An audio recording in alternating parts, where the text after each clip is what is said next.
I'm Brian, and this is Smokey Uncuffed. Well, today I'm going to tackle a subject that is really big right now. I mean, it's medical marijuana cards and marijuana, legalizing it and all that. And you know, I do get asked time to time what my opinion of it is. Well,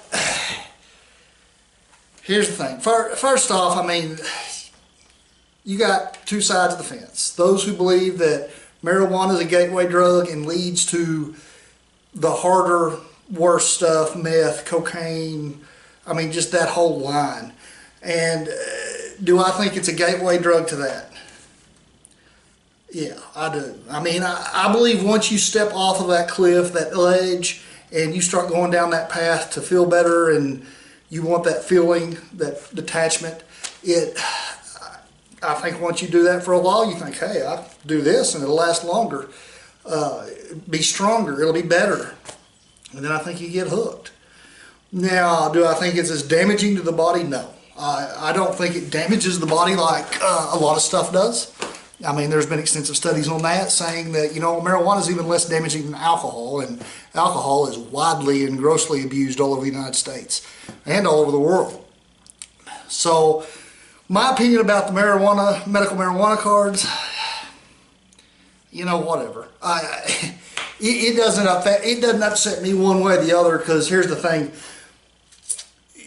It's not going to change the way we operate as far as just because you've got a medical marijuana card, you can't toke up, get behind the wheel and drive down the road. You're still intoxicated. That'd be no different than you getting prescribed Percocet and popping 2 or 3 of those pills. 30 minutes later, you decide you need to run to the store. Well, you're still high.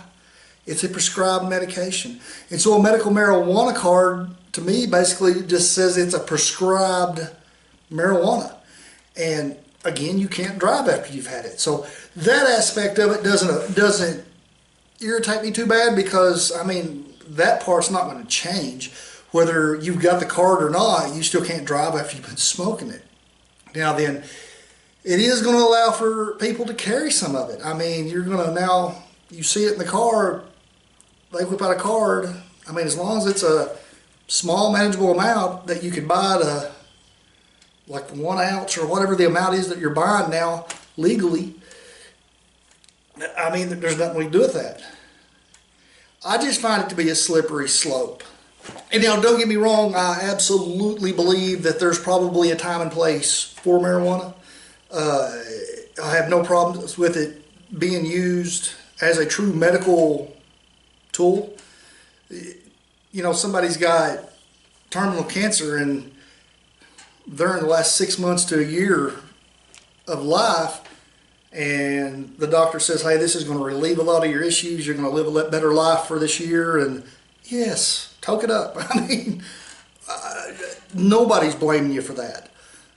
The problem that the medical marijuana card is I've seen 2 or 3 people that have them. Really? You're taking it for anxiety? Well, you know, get a grip. Come on. I mean, that's to me like these, I don't remember what they're called, they call them service dogs, but I mean, the ones these kids can now take to class and keep in their dorm because it makes them feel better. It's a dog. I don't get it.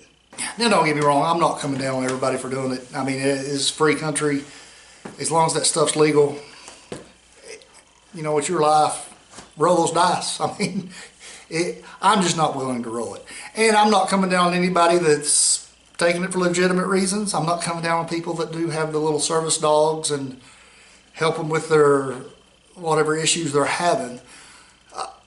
I just simply don't understand it. I mean, I don't get some of these topics. So I'm not going to go in depth about the whole dog thing. It's just something else I don't understand. I just happen to know the marijuana thing's just not, I personally don't think it's a smart move. I mean, I don't know why we're going that direction at all, and probably never will figure it out. The other aspect of the whole thing is, you know, just because Oklahoma has passed it, and there's many other states that have passed it, so you can do medical marijuana. It's still not federally legal. I mean, the feds, the United States government has not said that's okay. So Oklahoma's doing it. Let's say it clicks 2 years down the road. It's a booming business. Federal government decides, you know what, we're not doing this.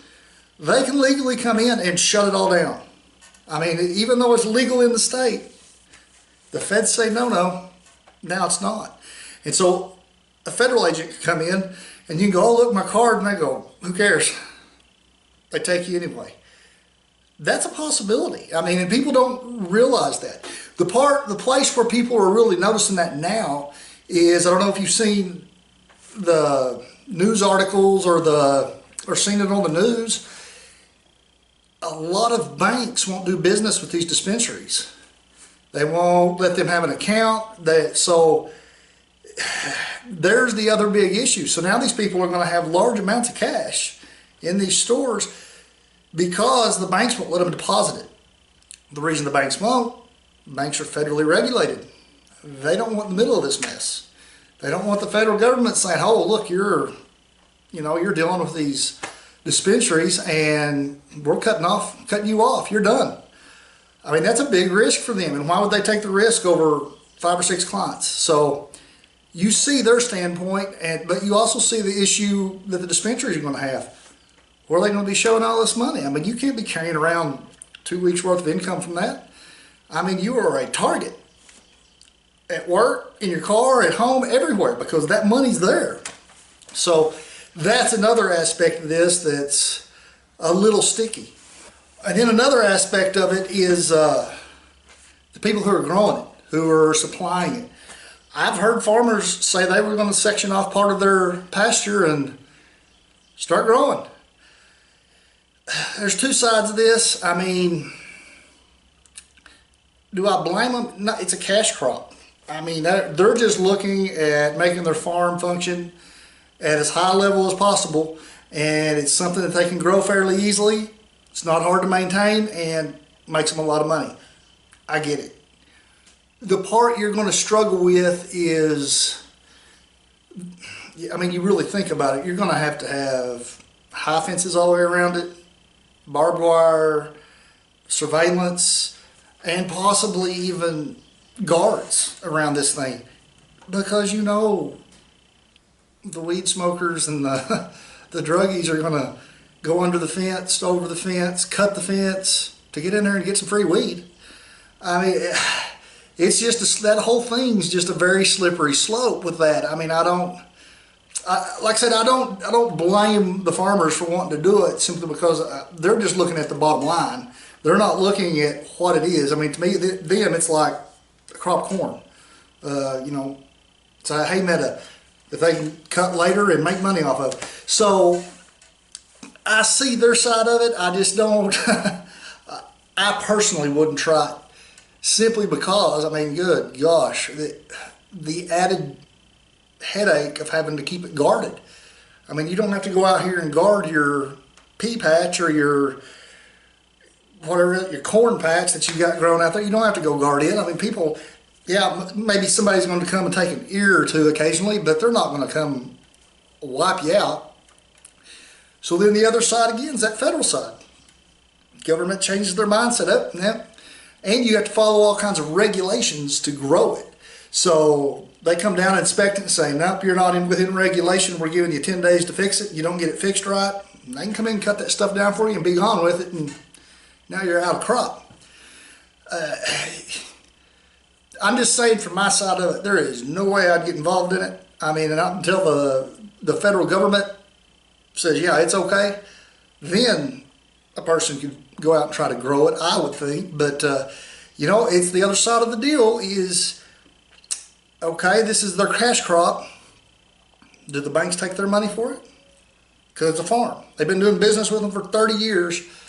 Do they just stop taking their money because no part of your crop is coming from a marijuana field? I mean, there's just, this thing has so many moving parts. I just think we're moving in the wrong direction in this country on that kind of issue. I mean, in the end, this is all just going to probably come down to a generational thing, as many other things do. I am a little bit older generation now, and you know, that's never been accepted as long as I've been alive. And so, you know, we get turned and set down one road, and it's kind of hard to veer off and open your eyes and look at something from a different aspect or a different point of view. And so, no, I probably won't ever be okay with it, but again, I'm not the one that makes the rules. I don't know if you guys can tell, it is hotter than crap out here. It's 80-something degrees out here in my shop today, and 2 days ago it was 45, and I'm having to wear a hoodie. You know, it goes back to that saying, if you hadn't seen what weather you want in Oklahoma, wait a couple hours, it'll be here. So guys, that's about it for today. I just thought I'd drop my point of view on this. I've been asked several times about the medical marijuana stuff. Thought I'd shoot you a video and kind of look at it from our point of view. As a law enforcement point of view, I mean, it doesn't change a ton of stuff. I mean, yeah, you can carry a little bit of it with you, but still can't smoke it and drive. So guys, that's it for today. If you haven't done so, please subscribe, and I'll see y'all next time.